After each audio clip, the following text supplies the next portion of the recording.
The rain tapped lightly against the diner's windows as Daniel Cole slid into a corner booth. To the world, he was just another tired traveler grabbing a late-night meal. Nobody here knew he was worth more than most of the town combined.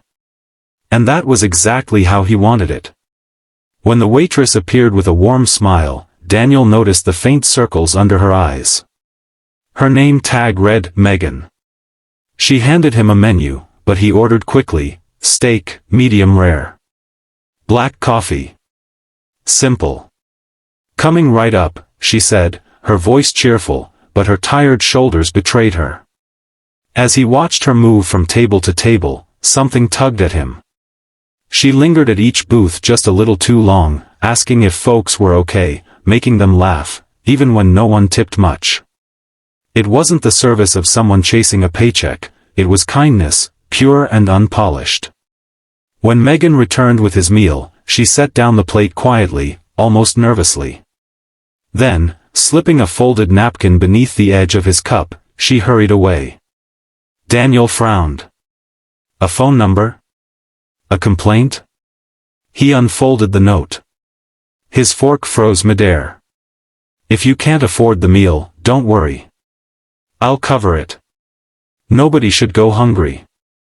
Daniel blinked, stunned. A waitress who could barely keep her eyes open, offering to pay for his steak. He leaned back, the note trembling in his hand. For the first time in years, Daniel felt something money couldn't buy, humility. Daniel sat frozen, the words on the napkin echoing in his mind. Nobody should go hungry. It was a simple sentence, yet it pierced through the layers of wealth and power he had built around himself. He had spent millions in boardrooms and charity galas, but not once had he been offered help so quietly, so sincerely, by someone who had so little. He watched Megan from across the diner. She was refilling coffee cups, balancing plates, smiling at a family with 2 restless kids. The laugh she gave was genuine, though her shoes were worn thin and her apron had a tear at the seam. Every detail screamed of struggle, yet her heart overflowed with compassion. When she finally returned to check on him, Daniel tucked the napkin back under his cup. Steak's perfect, he said, forcing a smile. She nodded, grateful, and hurried off again. He wanted to ask, why would you offer to pay for a stranger's meal when you can barely get by yourself? But he knew the answer. People like Megan didn't measure life by what they lacked. They measured it by what they could give. Daniel left cash for the meal, far more than the bill required, but something inside him whispered that this couldn't be the end. This moment, this note, demanded more than a generous tip.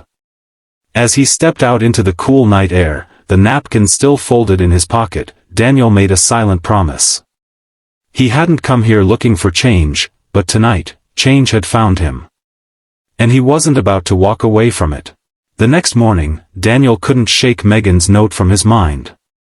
He returned to the diner, not as a casual visitor, but with a quiet determination to understand the woman behind that simple act of kindness. Megan arrived, weary-eyed as ever, her hair pulled back hastily. She greeted him with a polite smile. "Back so soon?" she asked.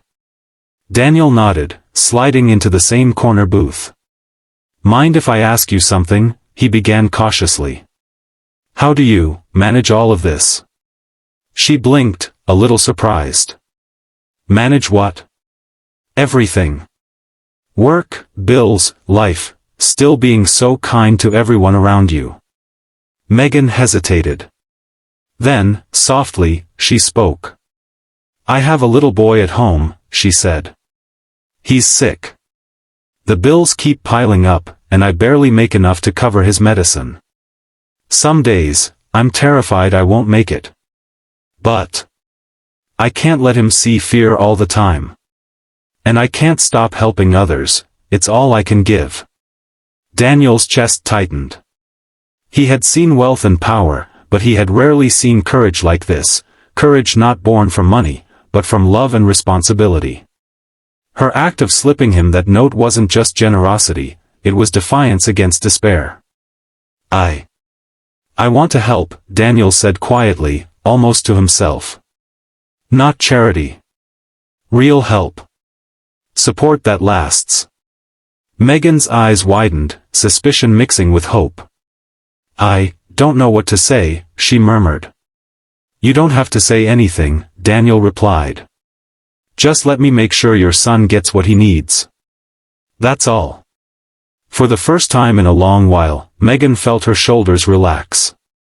She had carried the weight of the world quietly, and now, someone was offering to share it. That simple napkin had set a chain reaction in motion, one that neither of them could have predicted. Over the next few weeks, Daniel became a quiet presence in Megan's life. Not a boss, not a charity figure, just someone who genuinely wanted to help. He arranged for her son's medical bills to be fully covered and even helped with tutoring and school supplies. But more than money, Daniel offered attention, listening to Megan's worries without judgment. Megan struggled to accept it at first. "I don't want charity," she said one afternoon as they sat in the diner's small break room. "I just want to live my life and care for my son." Daniel shook his head gently. "It's not charity. It's partnership. You've given the world your kindness even when you had nothing. Let me give you a little back." For the first time, Megan felt seen, not as someone struggling, but as someone brave, someone capable. The diner, once a place of exhaustion and endless toil, began to feel lighter. Her smile returned more naturally, and she laughed more freely, especially when Daniel quietly covered an extra shift or brought lunch for her and her son. One evening, after her shift, Megan handed Daniel a coffee. Inside the cup, tucked beneath the sleeve, was another note. "Thank you for seeing me. Truly." Daniel paused, touched more than words could convey. It was rare to meet someone who gave everything without expecting anything in return, and rarer still to feel that their life could change yours so profoundly. As he walked out into the cool evening, he realized that the small act of kindness Megan had shown him that rainy night had grown into something far bigger. It wasn't just helping her son, it was a reminder that humanity, compassion, and empathy could reshape lives, sometimes starting with just a simple note. The world, Daniel thought, could always use more of that. Months passed, and the changes in Megan's life were quiet but profound.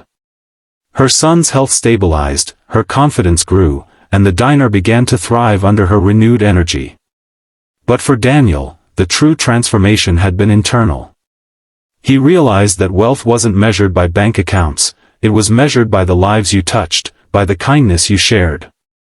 One rainy evening, much like the first time he met Megan, Daniel returned to the diner. The familiar hum of conversation and clinking dishes filled the air. Megan was bustling around, taking care of the customers as always, but this time, there was no exhaustion shadowing her smile, only joy. As she approached his booth with his coffee, Daniel noticed a small envelope tucked under the cup. He opened it carefully. Inside was a simple note, handwritten in Megan's familiar script. "You saw me when no one else did. Thank you for believing in me." Daniel felt a lump in his throat. The gesture mirrored the first note she had given him, but now the roles were reversed. It was proof that compassion, once shared, could circle back in ways neither person could predict. He stood, approaching Megan quietly. "You've changed more than you know," he said softly. "Not just your life, but mine too." Her eyes shimmered with tears. "You made me believe it was possible," she whispered. Daniel smiled, the weight of the world feeling a little lighter. He had come undercover to experience life as a regular person, but what he found was far more valuable, the enduring power of human kindness. As he walked out into the rain, he realized that small acts, one napkin, one note, one gesture, could ripple through lives, leaving a legacy far richer than wealth alone. And somewhere deep down, Daniel knew this was only the beginning.